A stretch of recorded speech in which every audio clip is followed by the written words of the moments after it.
This week, the OECD published its biennial report on the United States, finding that recovery might be gaining momentum, but that there were concerns about stagnant wages growth and inequality, which has led in turn to controversial calls for higher taxes on the rich.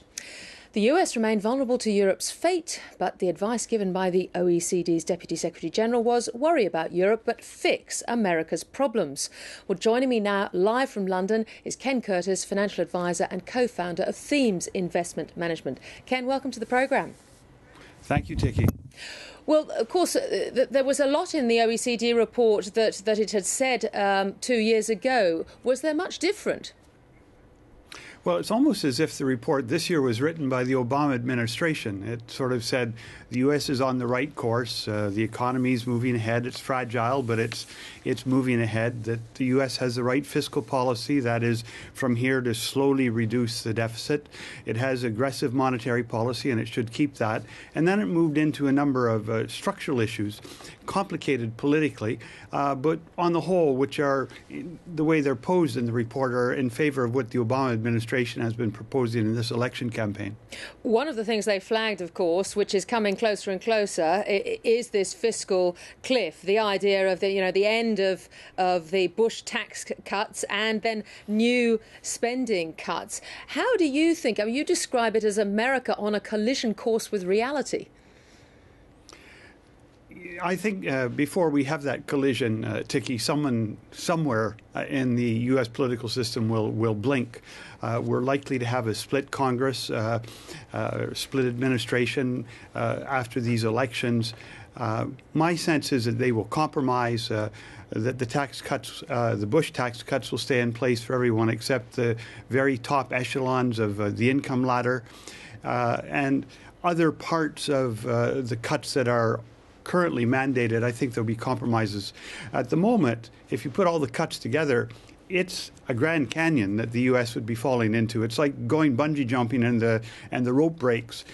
So big are the cuts. They would be about 4.2% of GDP, which would drive the U.S. into a massive, massive recession and pull the rest of the world into it. But I think into that recession. But I think you'll see that there'll be a compromise, and we'll have something like 1.5, 1.6% of GDP cut rather than 4.2, 4.3%.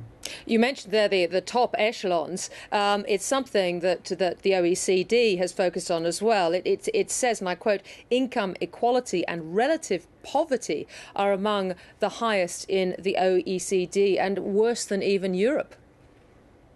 That's right. In fact, if you look at what's called the Gini coefficient, the measure of inequality between rich and poor, the U.S. is somewhere between China, that is more inequality than China, and a little bit less than Brazil. So it's really in a bad position. And that, of course, that inequality has intensified over the last 30 years, say since 1980.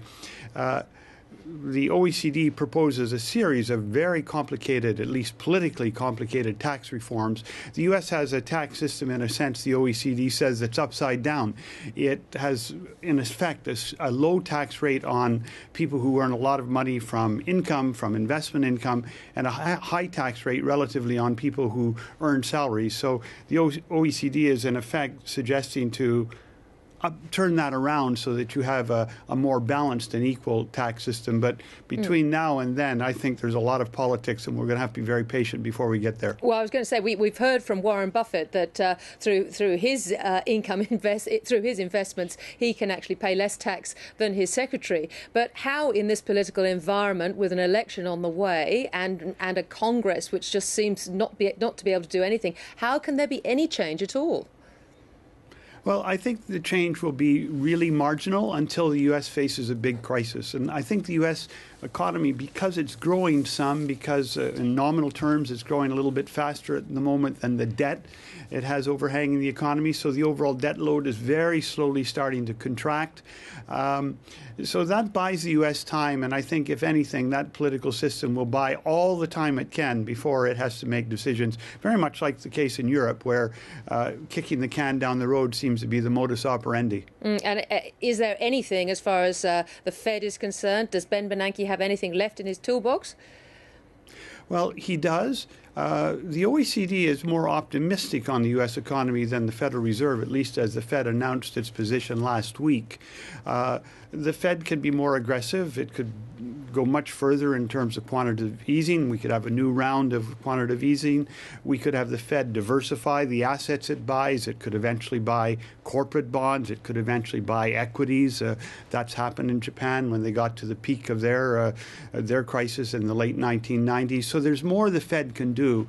But basically, the U.S., like many of the developed economies, face really deep structural issues. And the monetary policy that puts liquidity in the economy allows you to buy time, but the politicians have to deal with the underlying structural issues. And frankly, in the U.S. and Europe, they aren't really dealing with these issues yet. Yeah, it's a real watching brief on both sides of the Atlantic. Thank you so much, Ken Courtis, for joining us.